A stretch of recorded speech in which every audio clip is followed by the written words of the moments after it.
sanaboro, eu sou gordo e ela é bom.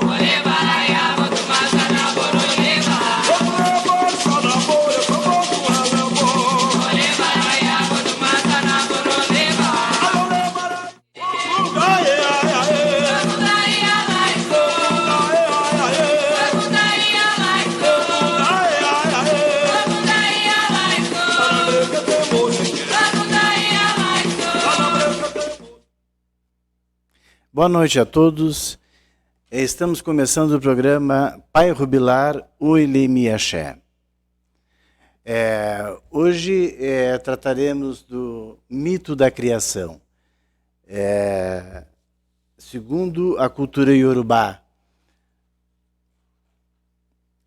Olodumare concedeu uma missão a Oxalá de criar o mundo, a vida no Aie, planeta Terra.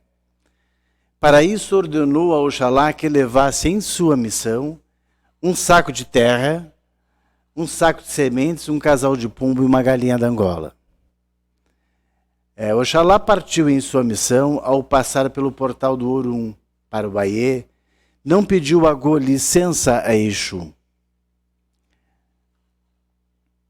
para passar. O Exu, o orixá mais semelhante ao ser humano, sentiu-se ofendido pela falta que Oxalá havia cometido. Resolveu seguir Oxalá com o intuito de vingar-se. Exu é o orixá mais humano que existe entre os orixás. Ele é o dono dos caminhos. Tudo que nós fizemos na cultura iorubá, dentro da nossa religião, nós pedimos licença a Exu. É o orixá que come tudo. Todos os ebós, tudo que nós fizemos dentro da nossa cultura, Exu está junto, Exu é quem come e Exu é quem transporta esses ebós. Ele é responsável pelo transporte dos ebós. Tá? Alguns ebós não é ele que carrega diretamente, mas ele é responsável por esse transporte. Então, tudo que nós fizemos na cultura iorubá, nós somos obrigados a primeiramente nos remeter a Exu, que é o dono dos caminhos, o dono do portal entre o Orum e o Aie. Nada se faz sem Exu. Tá? Exu é o orixá que come todas as oferendas. Tá? Tudo que se faz para qualquer orixá, parte dessa oferenda é entregue a Exu. Bom, seguindo com o mito da criação, tá? Chegando no Aie, Oxalá derrama o saco de terra.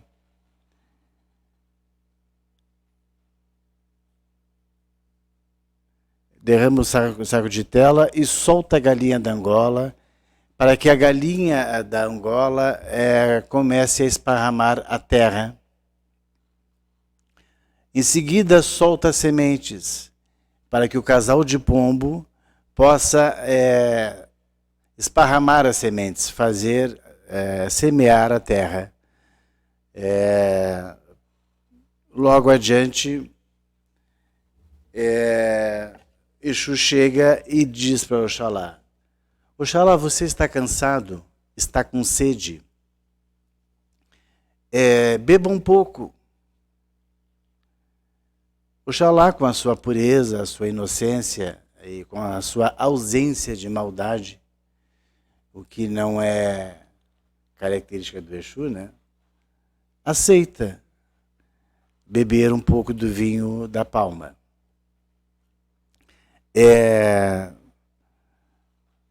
O que acontece é que Oxalá, Exu segue conversando com Oxalá e acaba embriagando Oxalá. Assim que Oxalá pega no sono, já totalmente embriagado, Exu volta ao Orum e chega lá e diz o seguinte para Olodumare: Oxalá falhou em sua missão. Oxalá está bêbado, adormecido, e ainda criou seres deficientes, né? Porque como todo o embriagado acaba cometendo erros, com Oxalá não seria diferente, né? Na criação dos seres vivos, né? Dos seres humanos, ele começou a criar seres deficientes porque estava já totalmente embriagado. O Lodumare diz o seguinte, ordenou imediatamente que o Dodua, que é um orixá funfun, o Dodua é o orixá que senta à esquerda de Olodumare. Né? Ele tem uma característica muito semelhante ao Oxalá, porque pelo fato de ele ser um orixá funfun, ele é o criador da nação Ijexá, né? A origem da nação Ijexá vem de Odudua, a nação a qual eu pertenço. Dentro do mito da criação, existe um local em Leifé, onde acredita-se que Odudua tenha descido à terra, e Oxalá tenha descido à terra naquele local, para criar, né, a terra, o planeta Terra, e ali consta uma estátua de Odudua. E Odudua é o orixá que criou a nação Ijexá. Existem muitos mitos sobre o Odudua, e o Odudua é um orixá muito pouco cultuado no Brasil. Por isso as nações do Rio Grande do Sul, fora a nação Ijexá, porque nós somos descendentes dele, conduz esse conhecimento, mantém esse conhecimento sobre este orixá tão importante. As nações de Candomblé, lá para cima, falam bastante em Odudua, né? Porque ele é um orixá funfun da cultura iorubá e de extrema importância, tanto isto que ele faz parte da criação, né? O mito da criação, segundo o povo iorubá, o Odudua está inserido dentro da criação do Aie. Pois muito bem.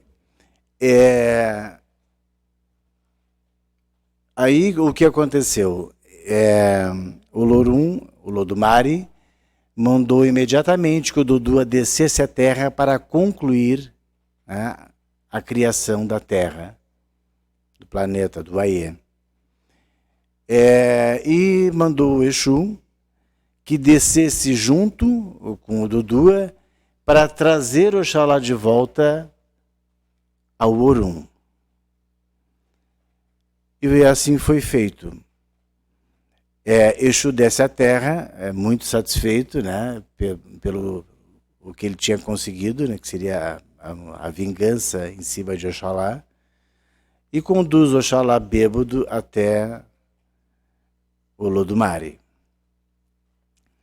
Chegando diante de Olodumare, Oxalá se arrepende e pede perdão, né, a Olodumare pela falta cometida e se compromete a cuidar de todos os deficientes físicos e daqueles com problemas mentais. Assim, o Olodumare perdoa o Dodua e entrega a ele o Emi, que é o Emi, é o sopro de vida, para que Oxalá descesse ao Aie e desse vida à sua criação. Muito bem, este é o mito da criação segundo os povos iorubás. Em outra oportunidade eu trarei o mito da criação segundo os povos Fons, porque existem diferenças, né? O povo Fon vem tem a situação de Nanã, que ela lida com barro, então a criação vem de Nanã, né? Apesar de Nanã não ser o grande Deus, né? Criador do povo Fon, Lissá, né? Maú e Lissá, né? É o casal da criação. Mas Nanã, por ser um orixá ancestral, tem grande influência sobre o povo Fon, e ela é vista e tida como mãe da criação, né? Porque ela é a dona, é o orixá, o Vodum, digamos assim, Vodum, né? Porque nós tratamos como orixá no Brasil, mas na sua origem ela é um Vodum. Ela é o Vodum que lida com barro, né? Ela é a mãe de Sapatá, por isso as cores dela é o lilás, né? Ela carrega o ibiri, ela tem uma passagem, algumas nanãs, né? Dependendo da passagem da nanã, ela tem uma passagem muito pesada com Sapatá, né?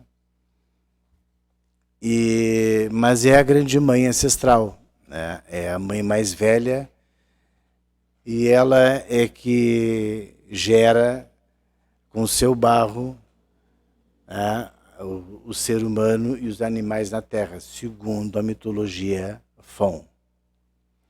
Bem, hoje temos algumas perguntas para responder e eu começarei a respondê-las. É José Francisco.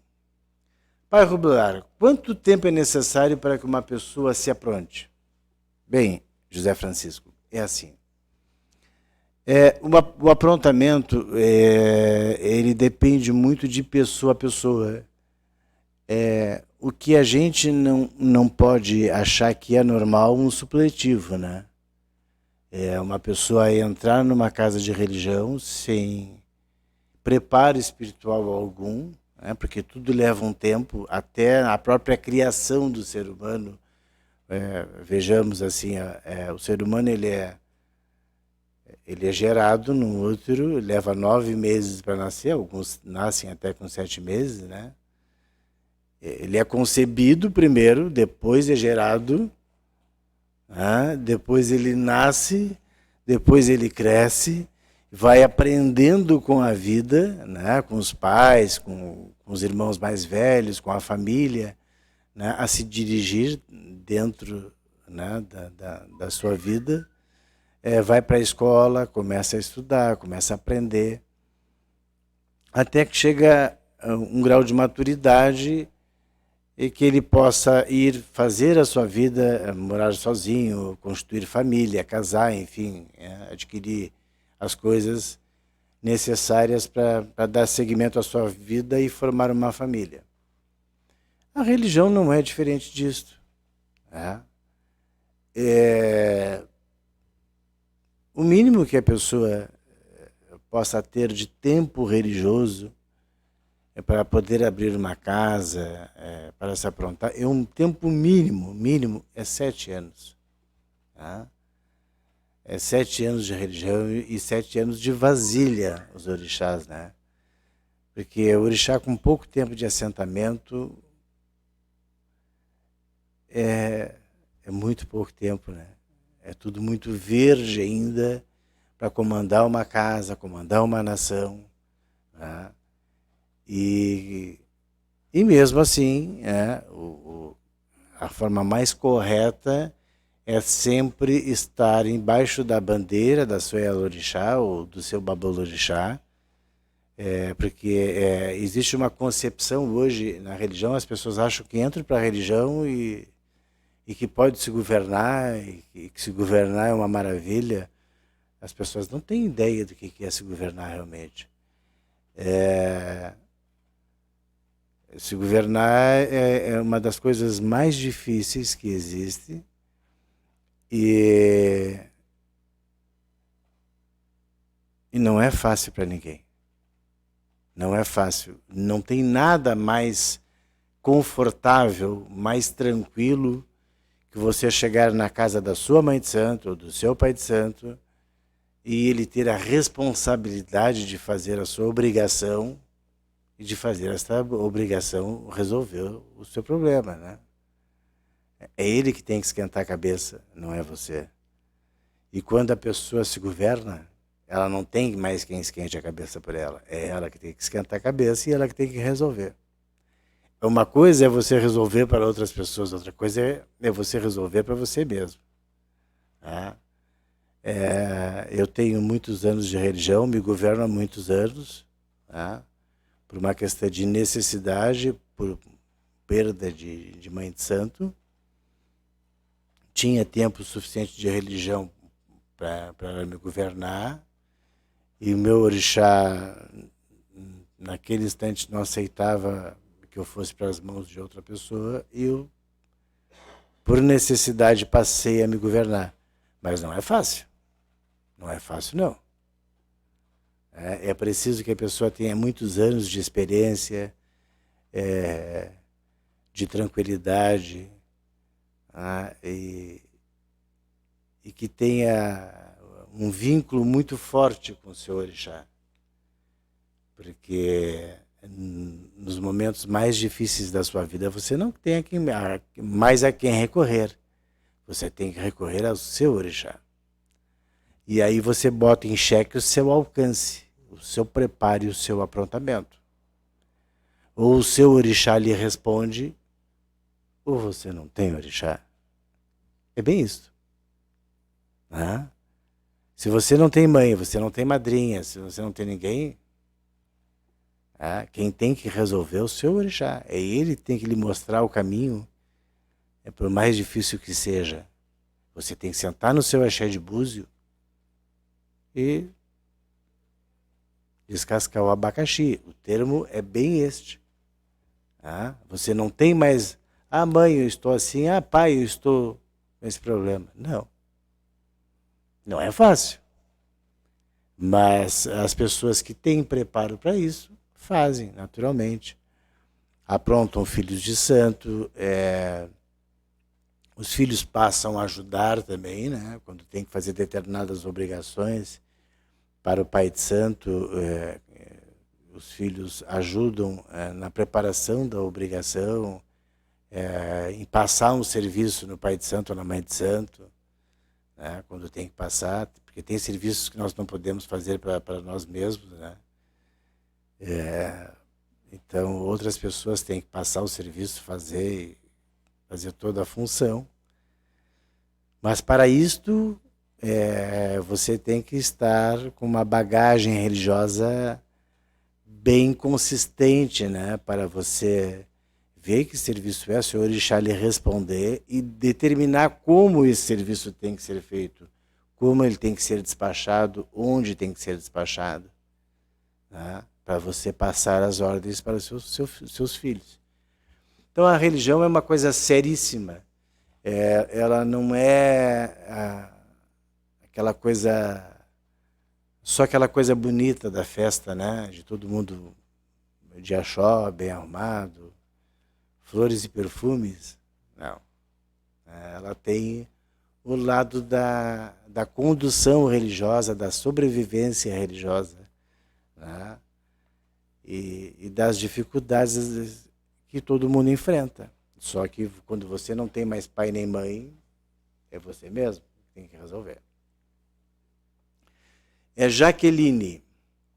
Pai Rubilar, quantos santos o iniciado necessita para ser considerado pronto?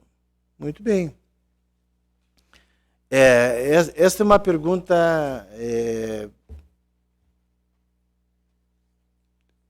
muito relativa, né? Por exemplo, algumas nações acham que a pessoa tem que ter Todor Malé para ser pronto. Outras nações, se a pessoa tiver a conta de orixás, a conta do seu orixá de cabeça, digamos, o cidadão é filho de Bará, se ele tiver 7 orixás cento, ele já está pronto. A nação Jeje já tem outra visão, né?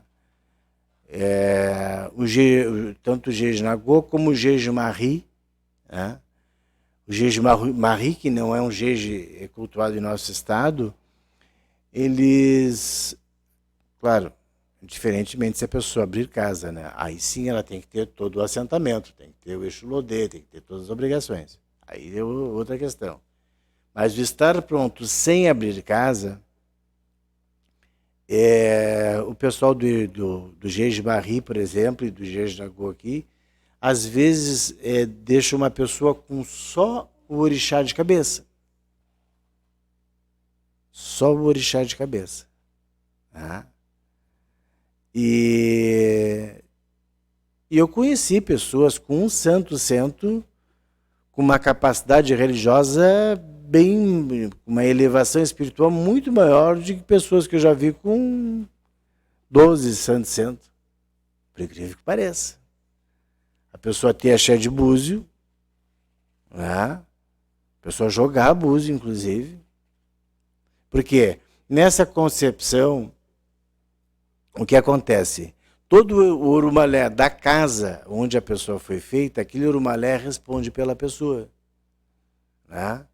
E dentro do apronte dela, todo o urumalé, e isso, de uma certa forma, em toda a nação funciona assim, né? Todo urumalé daquela casa responde para ela, junto com o orixá de cabeça. Tá? Essa é uma visão diferente do que, que a maioria das pessoas tem. Tá?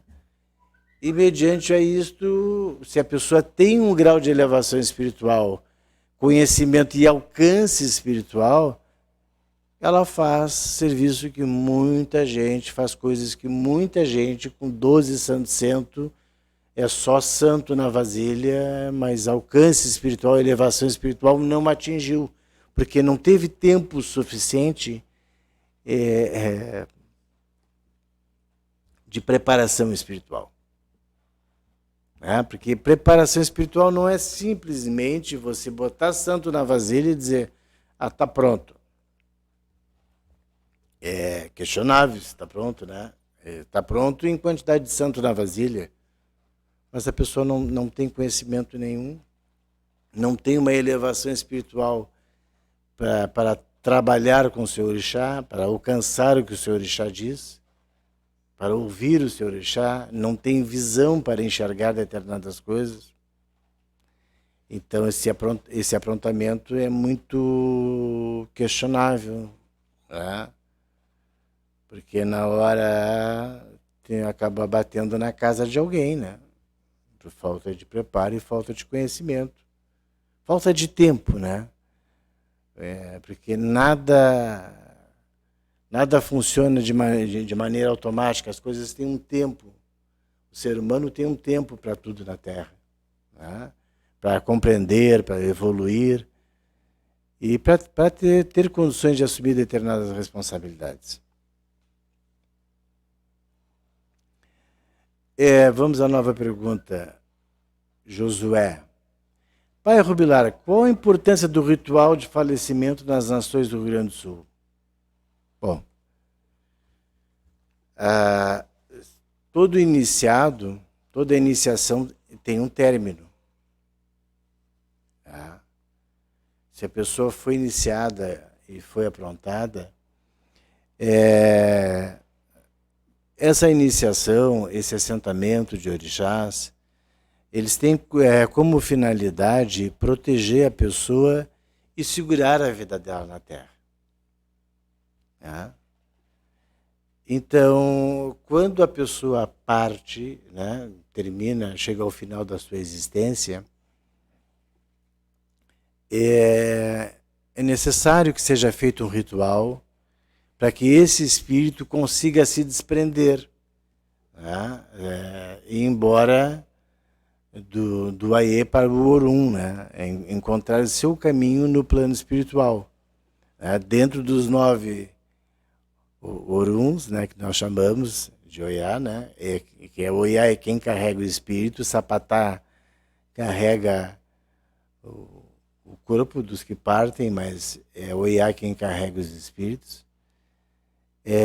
Para que Oiá possa conduzir esse espírito juntamente com o seu orixá, né, que o orixá não abandona ninguém, né, quando a pessoa parte sempre tem pessoas, o orixá está esperando para conduzir aquela pessoa.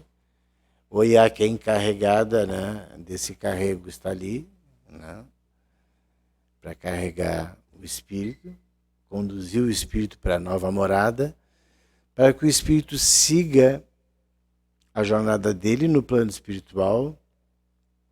E se ele for um espírito ancestral, o que é um espírito ancestral? O ancestral, que na verdade é um egum de fato, é aquele que ele tem descendência religiosa. Tá? Existe na nossa região aqui, no estado do Rio Grande do Sul, uma visão de egum que todo mundo que morre é um egum. Tá? As coisas não são bem assim, né? Egum, né? Egungun é aquele que teve aprontamento, é aquele que é ancestral de alguém, que tem filhos de religião, netos, bisnetos. Esse sim, esse é um egum que requer um ritual, digamos, se faz um ritual mais complexo, né, de desprendimento e desligamento desse egum, e também o assentamento dele para que ele possa cuidar da família e zelar pela família religiosa. Então, a missa é de extrema importância, extrema relevância. Não existe essa possibilidade de uma pessoa morrer e não se fazer nenhum ritual fúnebre. Mas vamos adiante. Ágata. Pai Rubilar, todas as pessoas prontas são cavalos de santo? Não. Não. A questão da ocupação, ela depende muito de pessoa a pessoa, né? Cada um tem o seu axé, cada um tem a sua trajetória a seguir, e essa trajetória é recebida no EMI, quando nós nascemos, né? Essa trajetória é recebida no sopro de vida. Alguns nascem para serem cavalos de santo, outros não. Existem santos que chegam com frequência, existem santos que chegam uma vez no ano, quando chegam, né? Isso depende muito de caso a caso. Agora, a elevação espiritual, a afinidade com o orixá, no sentido de criar um vínculo para que o orixá possa passar conhecimento, possa iluminar esta pessoa e ensinar, isso independe de ocupação.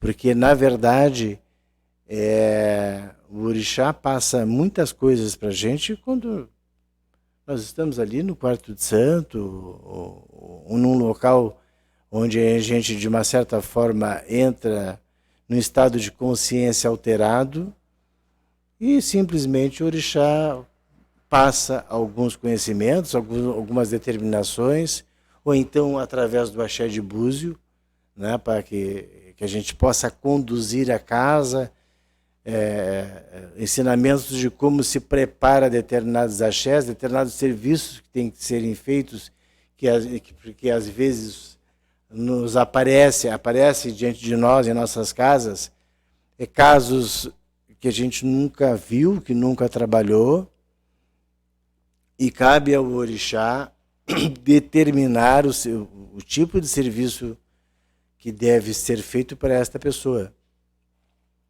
Então,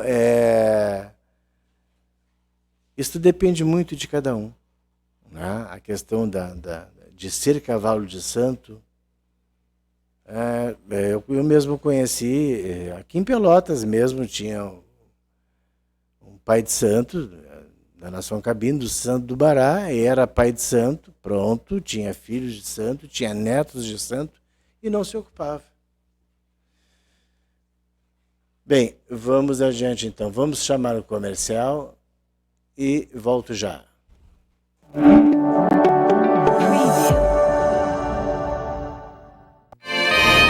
Beba mais Batidão do Marquinhos. Caipiras, sucos e coquetéis. Temos morango, ovo maltine, pinha colada, coco louco, sensação e muito mais. Drink sem álcool, caipiras de limão, abacaxi e morango. Estamos sextas e sábados na Avenida Bento Gonçalves, esquina Osório. E domingos e feriados na Duque de Caxias. Sempre pós 19 horas. Os melhores drinks estão no Batidão do Marquinhos. A bebida da hora.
Memorial Pet São Francisco, com despedida, cremação e enterro. No dia em que o seu pet partir, troque a dor pelas lembranças. Por isso, neste momento, preste a última homenagem a quem só te deu amor. Planos preventivos em até 24 vezes. Memorial Pet São Francisco, seu melhor amigo na despedida do seu pet. Atendendo toda a Zona Sul. Rua General Teles 963 em Pelotas. WhatsApp 984450095.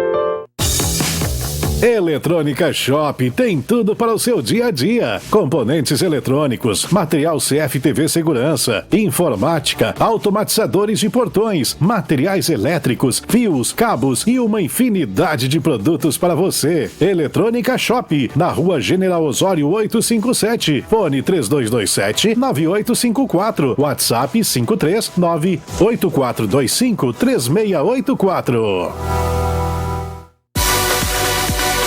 Centro de Atividades Físicas Supera. Aulas de pilates, musculação, treinamento físico-funcional, fisioterapia e atendimento nutricional. Você nunca treina sozinho. Agende sua aula experimental gratuita. 98454-1414. Fale com a equipe Supera. Quem não abre mão de andar bem vestido naquela formatura, aquela festa, aquele encontro casual, com roupas da moda atual e ainda economizar de verdade? Vá até a loja Jaqueline Modas. Lá você encontra modinha, moda fest, moda jovem, auto esporte, social e ainda Jeans Emporium, a marca top. Temos teleentrega em Pelotas e Rio Grande pelo 98425-2577. Aceitamos cartões de crédito. Jaqueline Modas, o novo conceito em moda feminina. Na Galeria Zabaleta, loja 76 em Pelotas. CRVA Central 0259, localizado na Avenida Juscelino Kubitschek de Oliveira, 4099, atrás do antigo Pois. Agende o seu serviço com transferências de propriedade, primeiro emplacamento, segunda via de documentos, vistorias, alteração de característica do veículo, retirada de documentos digitais, entre outros serviços. Horário diferenciado, das 8h30 às 18 horas, sem fechar ao meio-dia. Atendimento exclusivo no PA de Morro Redondo. Confiabilidade e profissionalismo é no CRVA 0259, na Avenida JK de Oliveira, 4099.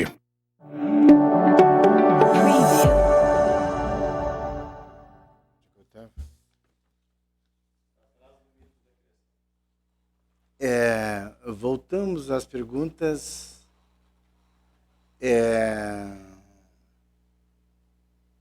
Jennifer Souza. Pai Rubilar, por que o senhor resolveu escrever sobre a história das nações do Rio Grande do Sul? Bem, essa é uma pergunta bastante interessante, me deixa até muito à vontade. Dentro da história do batuque do Rio Grande do Sul, as narrativas que foram montadas, existem muitos equívocos. Por exemplo,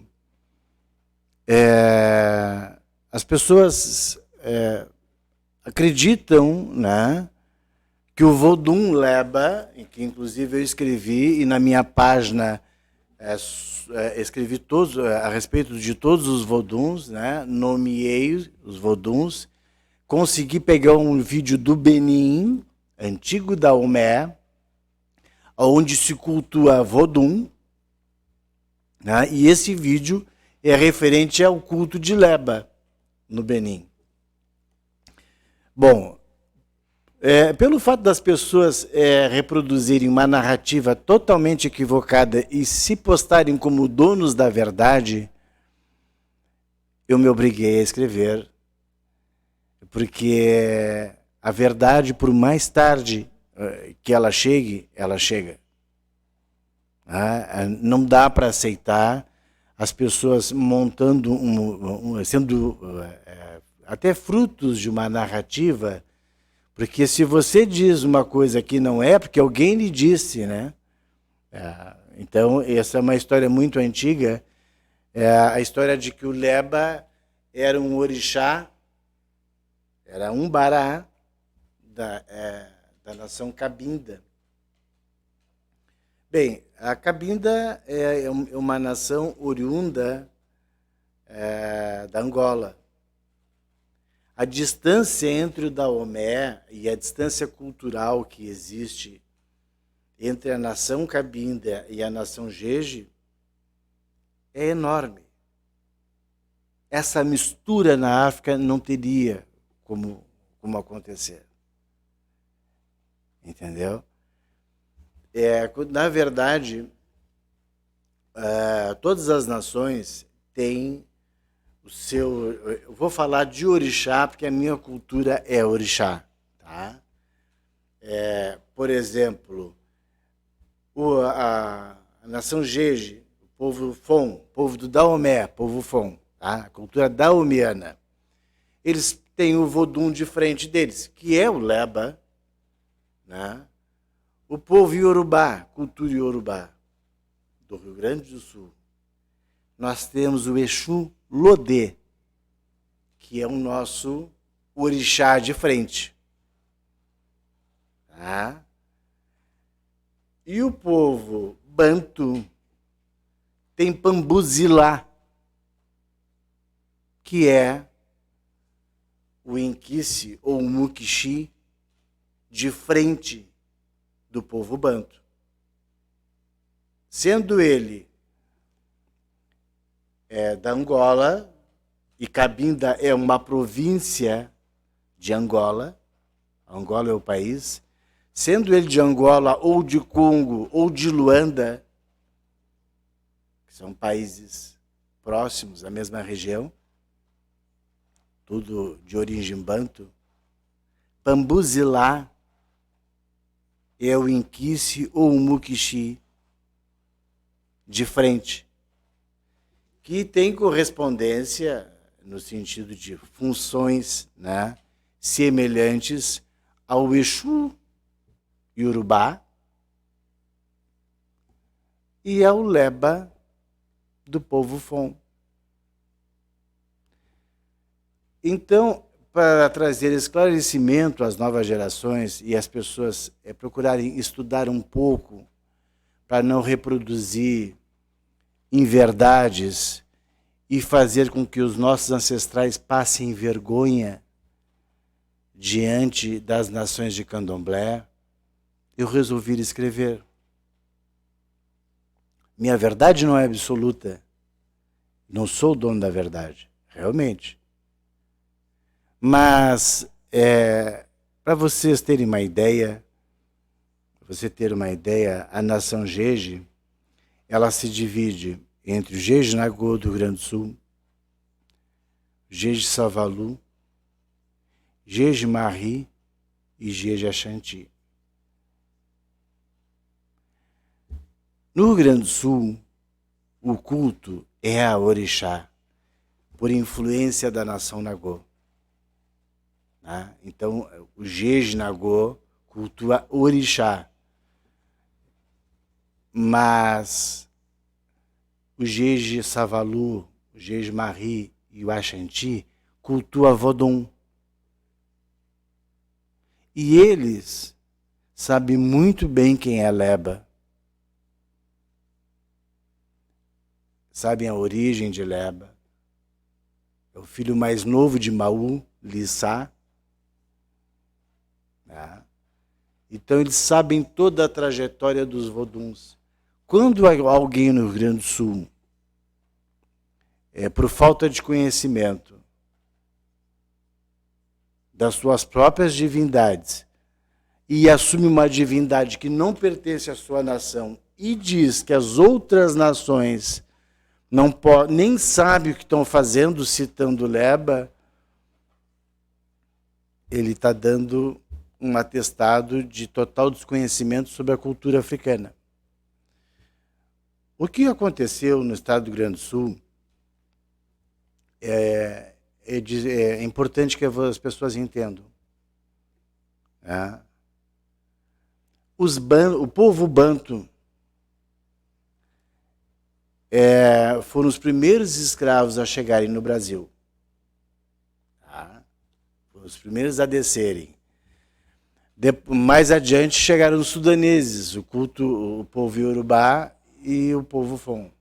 Eu posso até trazer mais ou menos as datas em que isso aconteceu. O povo banto deu sua grande contribuição, né, para a cultura africana no Brasil. Mas só que o culto banto é a Inquice ou Mukishi. E esse culto é na sua língua de origem, Kibundo. Aqui no estado do Rio Grande do Sul, houve um acordo entre as nações. Os nossos ancestrais levaram muitos anos para entender o sistema escravocrata ao qual eles estavam sendo submetidos e para achar uma maneira, né, de resolver essa questão e unir o povo africano para estabelecer uma resistência à escravatura, para poder promover a fuga, para poder estruturar quilombos. Né? Só havia uma única forma, e era formar uma religião africana.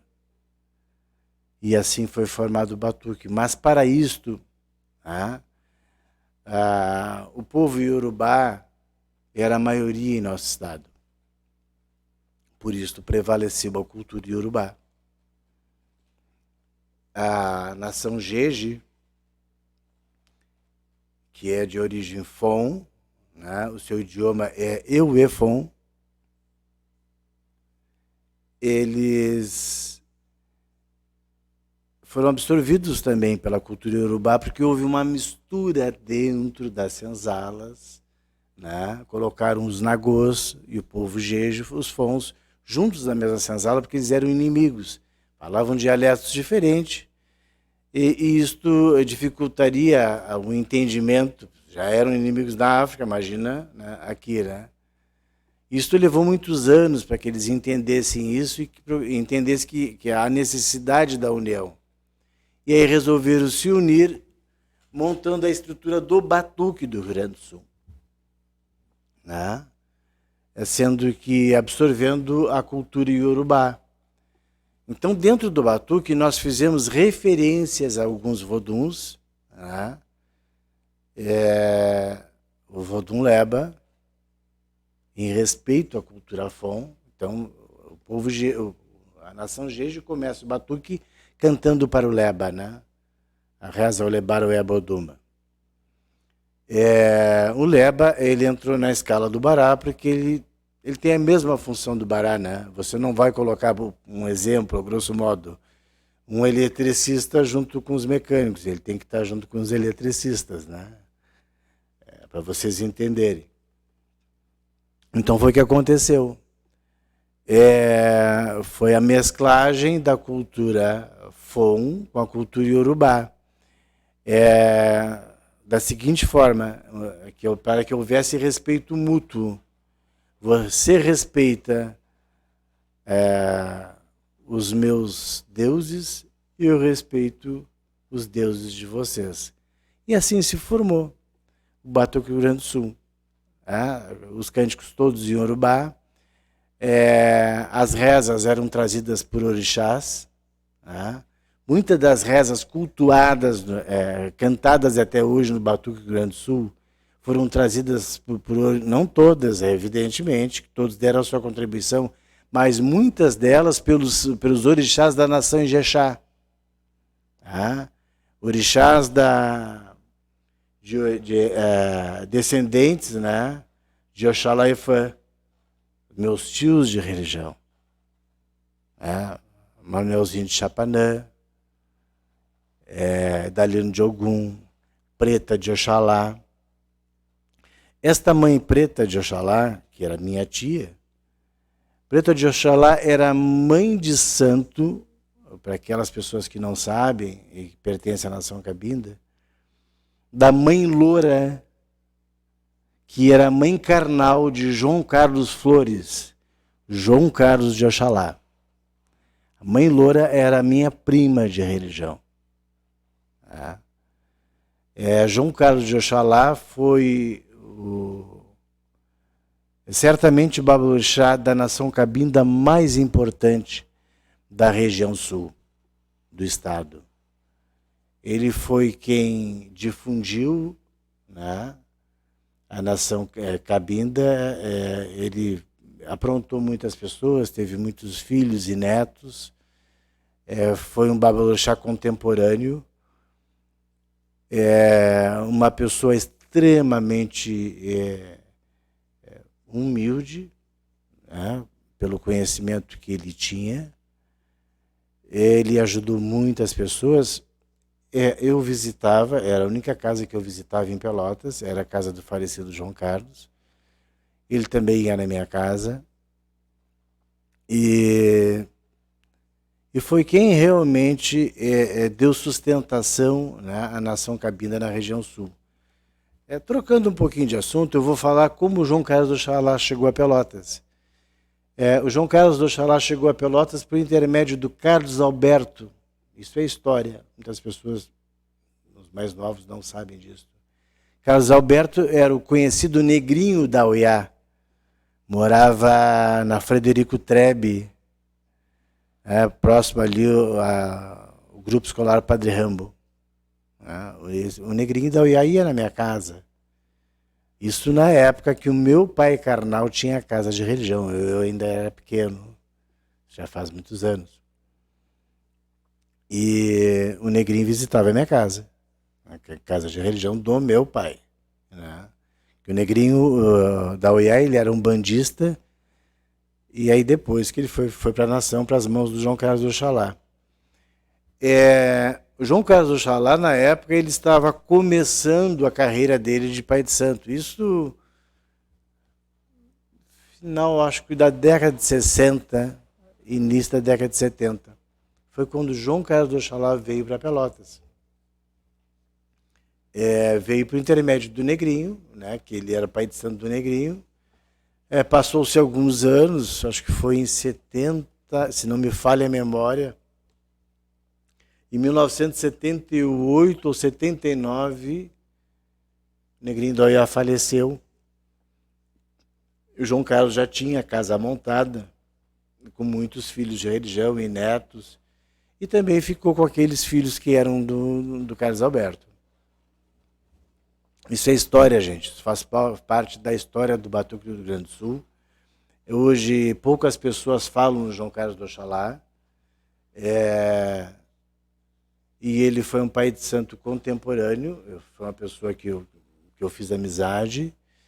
E eu posso atestar que ele realmente ajudou muita gente e foi, sem sombra de dúvida, na região sul, o maior pai de santo da nação Cabinda. Depois teve Guaraci. Guaraci da Oxum teve o Clóvis, conhecido como Pantera, que era filho de santo do João Carlos. Enfim, tivemos na Nação Cabinda muitas pessoas assim. O Marinho de Xangô, né, que é da mesma geração do João Carlos do Oxalá, eram irmãos de santo.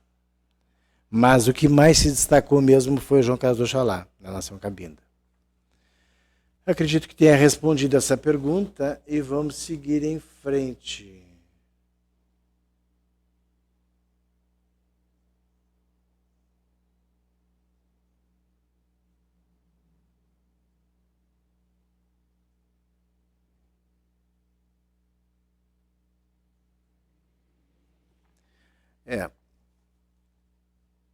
Camila. Pai Rubilar, como o orixá escolhe seu filho? Bem, na verdade, assim, nós temos a nossa origem energética. E essa origem energética vem do nosso orixá. Né? Isso quer dizer o quê? Existem o povo de fogo, povo de água, povo de mata e povo de ar. Né? Quando nós nascemos, o nosso orixá já está acompanhando a nossa gestação. No momento que nós nascemos, o orixá, no momento do sopro de vida, que nós recebemos o sopro de vida, o orixá nos assume. E para nos conduzir, né, durante a nossa jornada na Terra. Certamente nós carregamos características fortíssimas do nosso orixá, porque recebemos a influência dele, porque a nossa energia espiritual, a nossa origem espiritual é compatível com aquele orixá. Nós, por exemplo, você jamais vai ver um filho de Xangô, né, que é um orixá de fogo, né, com mão gelada, com pé gelado. Isso não faz parte, né, da energia de Xangô. Esse é o povo de praia. Os filhos de Iemanjá, sim, tem essa característica muito forte. Então, acredito que eu tenha respondido, né, esta pergunta.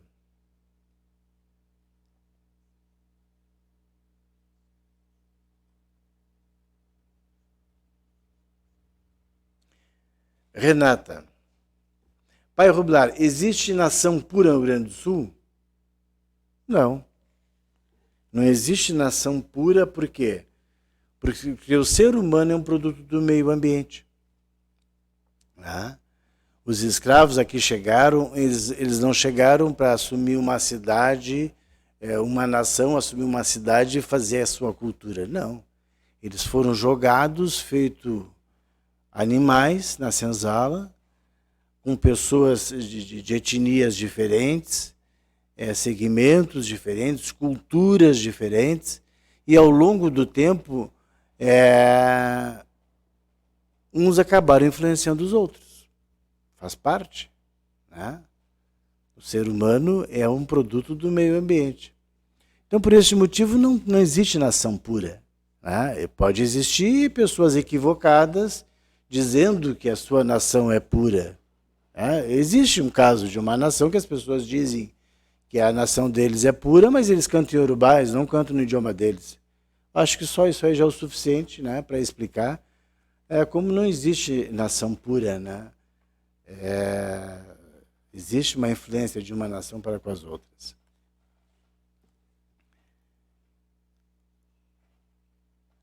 Simone. Pai Rubilar, após o falecimento do pai de santo, é necessário tirar a mão da cabeça do seu filho? Sim. Após o pai de santo falecer, existe um período, né, de luto. 32 dias depois do falecimento do pai de santo, já pode, ou da mãe de santo, já pode fazer alguma coisa, no sentido, aliás, deve-se fazer a lavagem de cabeça e o desligamento do egum.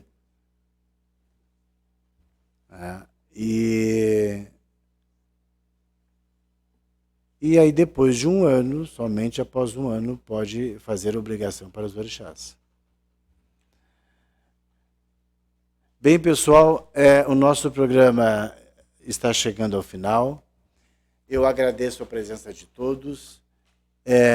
Que o meu Babalorixá Exu Ilupandá, meu avô Xalaefã e Ogum abençoe a todos, deixando a paz, a saúde, a fartura, a alegria, a felicidade, a prosperidade, a união entre os povos de religião, porque a união entre os irmãos é de extrema importância. É preciso que as pessoas entendam, tenham um entendimento semelhante ao que tiveram os nossos ancestrais. Somente a união nos levará adiante, para que nós possamos conquistar o nosso espaço, conquistar o respeito e a dignidade de praticar o nosso ritual perante a sociedade brasileira. Uma boa noite a todos.